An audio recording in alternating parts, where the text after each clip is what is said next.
तो ABP news पर आज आप देख रहे हैं डॉक्टर्स डे स्पेशल और देश के सभी डॉक्टरों को एबीपी न्यूज का शुक्रिया जो अपनी जान की परवाह किए बगैर लगातार ड्यूटी पर डटे रहे। तो आज हम देश के बड़े डॉक्टरों से देश के सामने कोरोना के बड़े संकट पर बात कर रहे हैं और कोरोना को लेकर आपके मन में, आपके जहन में जो भी सवाल हैं हम उन तक पहुंचाने का प्रयास कर रहे हैं ताकि आपको उनके जवाब मिल जाएं। और इस वक्त हमारे साथ देश के मशहूर हृदय रोग विशेषज्ञ Fortis Escorts group of hospitals के चेयरमैन हैं डॉक्टर अशोक सेठ, वो मौजूद हैं। गंगाराम अस्पताल में गायनोकोलॉजिस्ट विभाग की प्रमुख हैं डॉक्टर माला श्रीवास्तव, वो भी हमारे साथ मौजूद हैं। आप दोनों का बहुत बहुत स्वागत।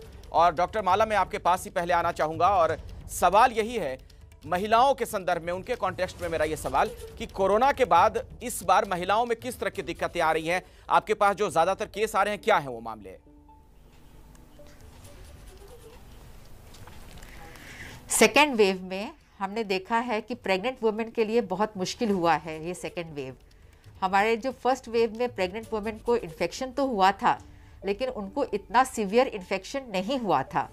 उनको प्रीटर्म लेबर, आईयूडी ये सब हुआ था।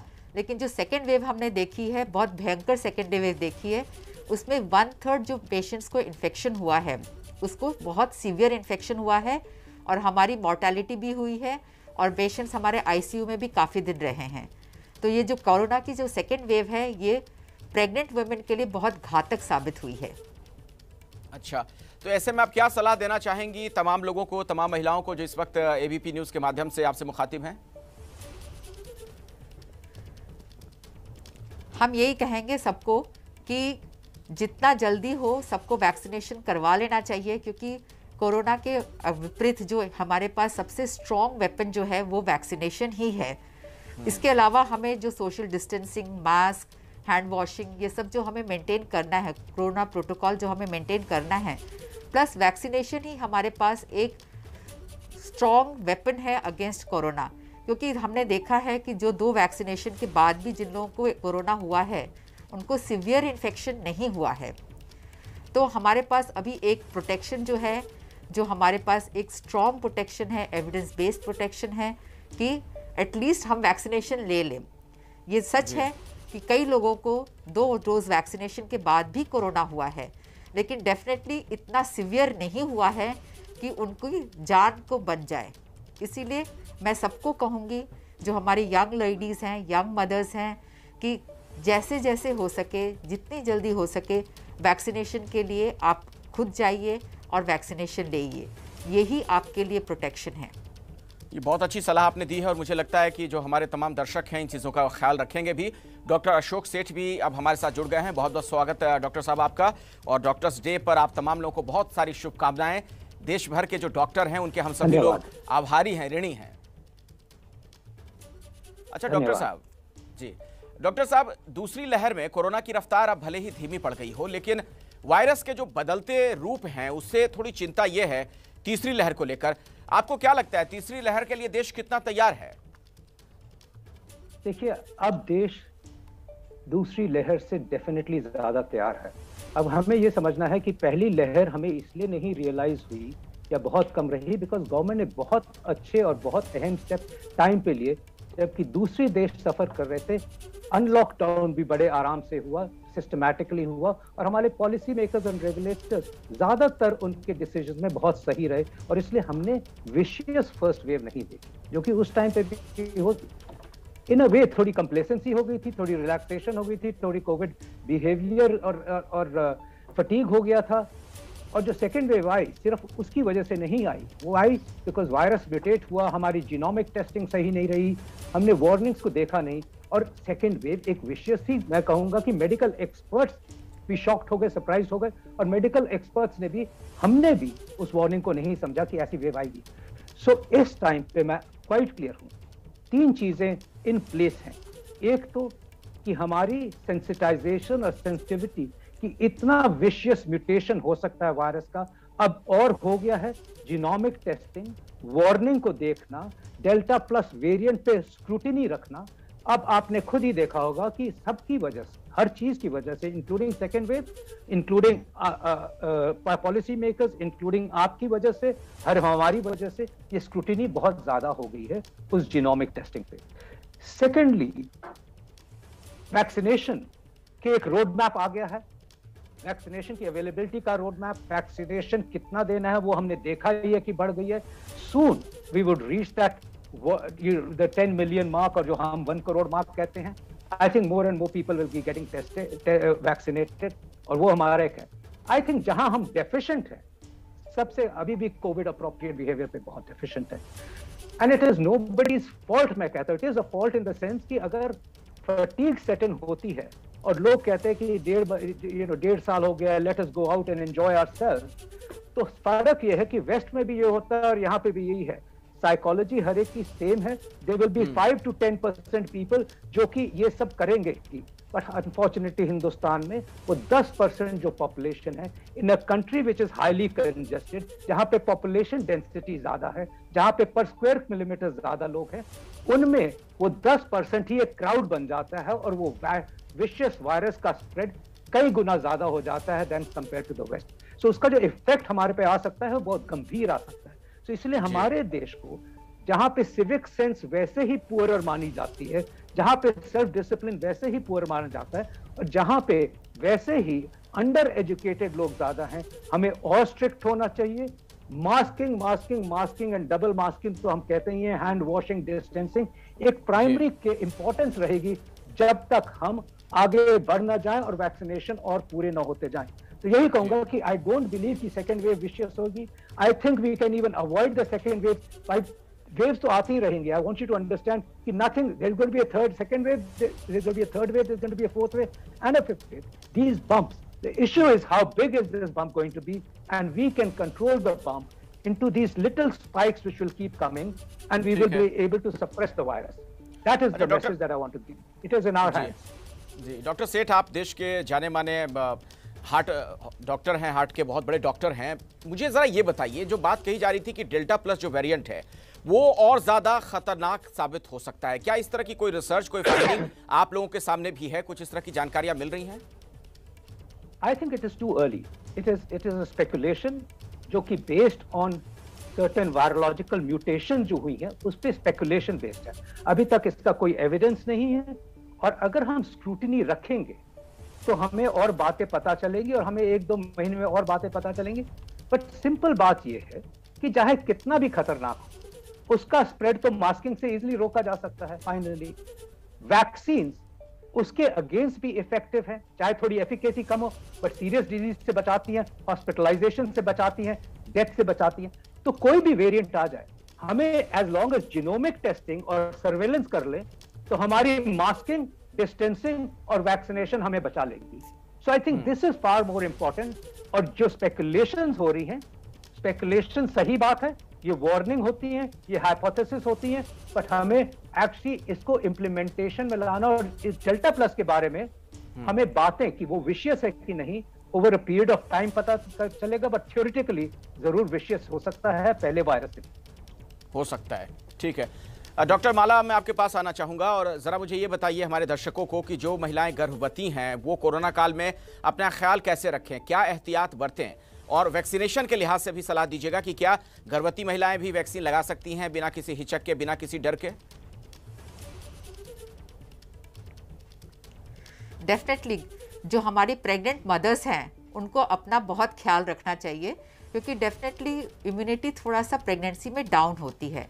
उनके हेल्थ का ख्याल रखना है और उनके फीटस का भी हमें ख्याल रखना है। तो अगर वो वर्किंग नहीं है तो उनको घर से बाहर नहीं निकलना चाहिए एज मच एज पॉसिबल। बहुत ज़रूरी हो तभी घर से बाहर निकले, अनजान लोगों से मुलाकात ना करें, पार्टी ना करें, और घर में भी उनको पूरे एहतियात से रहना चाहिए। अगर जब भी बाहर निकलते हैं तो मास्क पहनें, सोशल डिस्टेंसिंग मेंटेन करें और फ्रीक्वेंट हैंड वॉशिंग करें। एंड अगर वो वर्किंग है तो डेफिनेटली उनको अपने काम पर जाना पड़ेगा, तो काम पर भी जब जाती हैं तो ये अपने प्रिकॉशंस जो हैं उनको लेना चाहिए। वैक्सीनेशन हमारे प्रेग्नेंट मदर्स ले सकती हैं, ये हमारे फॉक्सी ने भी बताया है, गवर्नमेंट ऑफ इंडिया ने भी अब बता दिया है। तो वैक्सीनेशन ले सकते हैं। हम लोग कहते हैं कि फर्स्ट 3 मंथ्स अगर अवॉइड कर सकते हैं वैक्सीनेशन तो अच्छा है, और सेकेंड ट्राइमेस्टर या थर्ड ट्राइमेस्टर में वैक्सीनेशन पूरी ले सकते हैं। इससे गर्भवती महिलाओं को प्रोटेक्शन मिलेगी, और उसमें उनको भी कोई डर नहीं है, उनके बच्चे को भी कोई डर नहीं है। अच्छा, इसी से जुड़ा मेरा अगला सवाल है डॉक्टर माला कि अगर जिन महिलाओं ने अभी अभी बच्चे को जन्म दिया है, जिन्हें 15-20 दिन हुए या फिर महीने भर 2 महीने भर का वक्त गुजरा है, कुछ इस तरह की कोई टाइमलाइन आप लोगों ने तय की है कि वो कब ले सकती हैं वैक्सीन? वो कभी भी ले सकती हैं आफ्टर डिलीवरी। अगर वो लैक्टेटिंग है, बच्चे को दूध भी पिलाती हैं, तब भी वो लैक्टेटिंग मदर्स भी वैक्सीनेशन ले सकती हैं। It is quite safe. और बल्कि मदर अगर ड्यूरिंग प्रेगनेंसी वैक्सीनेशन लेते हैं या ड्यूरिंग लैक्टेशन वैक्सीनेशन लेते हैं तो इससे उसके बच्चे को भी इम्यूनिटी ट्रांसफ़र हो जाती है।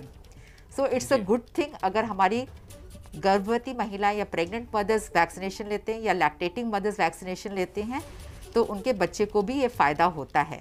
तो हमें ये प्रमोट करना चाहिए और ऑलमोस्ट सारे गर्भवती महिलाओं को ये ऑफ़र करना चाहिए कि ये आपके लिए भी अच्छा है और आपके बेबी के लिए भी अच्छा है। और इस दरमियान अगर उन्हें बुखार आता है वैक्सीन लेने की वजह से तो फिर क्या करें? जो महिलाएं बच्चों को दूध पिला रही हैं उनके लिए वैक्सीनेशन के छोटे मोटे साइड इफेक्ट होते हैं। छोटे मोटे साइड इफेक्ट होते हैं। इंजेक्शन साइड पेन हो सकता है, थोड़ा फीवर आ सकता है, उसमें डरने की बात नहीं है। उनको सिर्फ क्रोसिन लेना है, क्रोसिन से उनको फीवर चला जाएगा। अगर ज़्यादा कोई प्रॉब्लम होती है तो वैक्सीनेशन सेंटर पर जाएंगे, अपने नोडल ऑफिसर से बात करेंगे and they will take care of that patient. डरने की कोई बात नहीं है। अगर छोटा मोटा रिएक्शन होता है तो उसको भी हम हैंडल कर सकते हैं। अगर कोई मेजर रिएक्शन होता है उसको भी आपके नोडल ऑफिसर आपको गाइड करेंगे, आपको हैंडल करेंगे, आपको कोई तकलीफ नहीं होने देंगे। जी, और अपने दर्शकों को हम एक बार फिर से बता दें कि देश के हृदय रोग के बहुत बड़े डॉक्टर अशोक सेठ हमारे साथ लगातार जुड़े हुए हैं, जिनके पास एक बार फिर से हम चलते हैं। और डॉक्टर साहब, जरा मुझे ये बताइएगा कि कुछ लोग ऐसा भी मान रहे हैं कि जिन्हें ऐसे लोग हैं वैक्सीन लगाने के बाद ब्लड क्लॉटिंग वगैरह की समस्याएं आ रही हैं। इसके पीछे क्या वजह है और ये क्या खतरनाक साबित हो सकता है आने वाले दिनों में, या ये सब तो बहुत मामूली चीजें हैं? किस तरह से देखें इसे हम इसे बड़ी मामूली चीज देखते हैं। ये बहुत रेयर अकरेंस है। ये एस्ट्राजेनेका की कोविशील्ड वैक्सीन के कुछ रिपोर्ट्स हुए हैं। हिंदुस्तान में इसकी कोई रिपोर्टिंग नहीं हुई है, बट वेस्ट में जहाँ पे एस्ट्राजेनेका ऑक्सफोर्ड वैक्सीन मिलती है वहाँ पे लेडीज में, यंग लेडीज में प्रैक्टिकली 0.00004% इंसिडेंस, यानी कि 1 मिलियन में 4 लोगों की ये सिचुएशन डेवलप हो सकती है, जिसमें कि थ्रोम्बोसिस कहीं भी बॉडी में, पैरों में, ब्रेन में कहीं भी क्लॉटिंग हो सकती है। बट इतनी रेयर अकेरेंस है कि ये देखा गया है कि वैसे भी ये इंसिडेंस होता है लोगों में, उससे सोचिए डबल इंसिडेंस होगा जो आम होता है लोगों में। बट इतना रेयर है कि हमें इसकी कोई फिक्र नहीं होती है। और इसीलिए हम कहते हैं कि अगर कोविड हो जाए तो आपके क्लॉटिंग के चांसेस तो वैसे ही 3-4% हो जाते हैं। तो जब मैं 0.00004% को कंसिडर करता हूं तो वो एक बहुत मामूली, बहुत रेयर और न के बराबर इंसिडेंस है जिसका हमें कोई फिक्र नहीं होता है। और हमने अपने खुद के अपने रिलेटिव्स को भी लगाया गया है। तो ये सोचने की बात है कि इसको हम कोई सीरियस बात नहीं समझते। ठीक है डॉक्टर सेठ, पहली दफा जब लोगों को ये बीमारी हुई, जब पहली लहर थी कोरोना की और जब दूसरी लहर आई, इन दोनों में एक बुनियादी फर्क ये देखने को मिला कि इस बार जो लोग संक्रमित हुए वो बीमारी ठीक होने के बाद भी कई लोगों की उसमें जान चली गई, हृदय से संबंधित उन्हें दिक्कतें हुई, किसी का खून गाढ़ा होना, किसी को हार्ट अटैक वगैरह। ये चीजें क्यों हो रही हैं और इस पर कैसे काबू पा सकते हैं? किन बातों का ख्याल लोग रखें? ये एक बहुत अहम बात आपने कही है और लोगों को ये नहीं समझना चाहिए कि जब वो कोविड से ठीक हो गए हैं तो स्ट्रेट अवे अपने आप को निग्लेक्ट या इग्नोर करके सीधे से नॉर्मल लाइफ पे आ जाएं। बिकॉज अभी भी हमें इस वायरस के बारे में बहुत जानकारी आती जा रही है और अगले 6 महीने और 1 साल में और जानकारी आएगी। सो हम प्रीमेच्योर हैं अभी अंडरस्टैंडिंग में, और जैसे ही वायरस म्यूटेट करते हैं तो उनकी beyond the time of recovery भी कई चीजें चलती रहती हैं और कई सिम्टम चलते रहते हैं। तो इसको लॉन्ग कोविड किया गया है और आप सही कहे, बहुत एक बड़ा एरिना है। बट ये कहूंगा हार्ट के हिसाब से, हार्ट के क्षेत्र में, कि कुछ लोगों को हार्ट की problems after even mild to moderate covid भी हो सकती है। जिनको सीवियर कोविड हुई है उनको हार्ट की प्रॉब्लम हो सकती है, पैल्पिटेशंस हो सकती हैं, अरिथमियाज हो सकते हैं, हार्ट की रिदम चेंज हो सकती है, हार्ट भी इन्फ्लेमेशन से इफेक्ट हो सकता है, हार्ट वीक हो सकता है। चाहे ये चीजें अनकॉमन और रेयर हों, बहुत रेयर नहीं है। इसीलिए हम हमेशा कहते हैं कि जो रिकवर कर रहा है उसको कोई अपने चेस्ट पेन के सिम्टम्स, पैल्पिटेशंस के सिम्टम्स, दिल के धड़कने के सिम्टम्स को इग्नोर नहीं करना चाहिए। जरूर कार्डियोलॉजिस्ट से एक बार चेक करा लेना चाहिए, एक इको और एक ईसीजी जरूर करा लेना चाहिए, और कभी भी स्ट्रेट अवे एक्सरसाइज पे नहीं जाना चाहिए। लोग कहते हैं मैं ठीक हो गया, अब तो मैं व्यायाम करूंगा, मैं पहले जिम जाता था, मेरी मसल्स वीक हो रही हैं, मैं पहले मैराथन रनिंग करता था, अब मैं 10 किलोमीटर भागूंगा। नहीं, आपकी ग्रेजुअली एक्टिविटी वापस आनी चाहिए, एक्सरसाइज मॉडरेशन में होनी चाहिए, walking gradually is the best exercise, और practically over 2 to 3 months gradually ही सही फुल एक्टिविटीज पे आना बड़ा जरूरी है। ये बहुत अच्छी सलाह आपने दी है डॉक्टर सेठ। मुझे लगता है हमारे दर्शक इन बातों का ख्याल रखेंगे। और डॉक्टर माला, अब आपके पास इस सवाल के साथ मैं आना चाहूंगा कि जो महिलाएं स्तनपान करवा रही हैं, अगर उन्हें कोरोना हो जाता है तो उसके बाद भी क्या बच्चों को उसी तरीके से स्तनपान करवा सकती हैं, या किन बातों का वह ख्याल रखें? जब अगर लैक्टेटिंग मदर्स को कोरोना होता है तो उनको थोड़ा सा ख्याल रखना पड़ेगा, क्योंकि वो मास्क पहनकर अपने बच्चे को फीड कराएं, फ्रीक्वेंट हैंड वॉशिंग करें, क्योंकि माँ का पहले हम लोग कहते थे कि माँ का दूध ना पिलाएं, लेकिन फिर देखा गया कि we have to balance the risk and the benefit. बच्चे के लिए माँ का दूध ही सबसे अच्छा है, तो वो माँ का दूध तो पिए, लेकिन with masking, with frequent hand washing, और जैसे ही दूध पिलाए उसके बाद बच्चे को थोड़ा माँ से दूरी रखें, क्योंकि लैक्टेशन से बच्चे को भी इम्यूनिटी मिलेगी। जैसे मदर तो 7-8 दिन में रिकवर होने लगेगी, ऐसा नहीं है कि वो एक बार बीमार हुई तो बीमार ही रहेगी, उसके बॉडी में भी एंटीबॉडीज बनने लगेंगे, और वो एंटीबॉडीज वो बच्चे को भी ट्रांसफर कर पाएगी। And this is a good thing which they can breast feed. अगर माँ बहुत बीमार है, इतनी बीमार है कि वो ब्रेस्ट फीड नहीं करा सकती है, तब माँ को तंग ना किया जाए, बच्चे को माँ से दूर रखा जाए।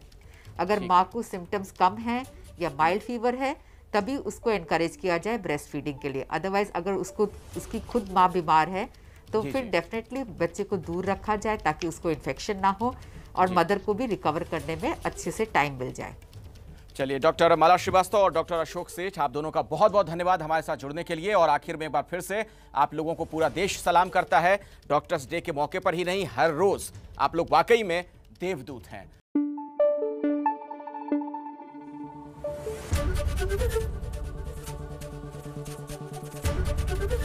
एबीपी न्यूज आपको रखे आगे।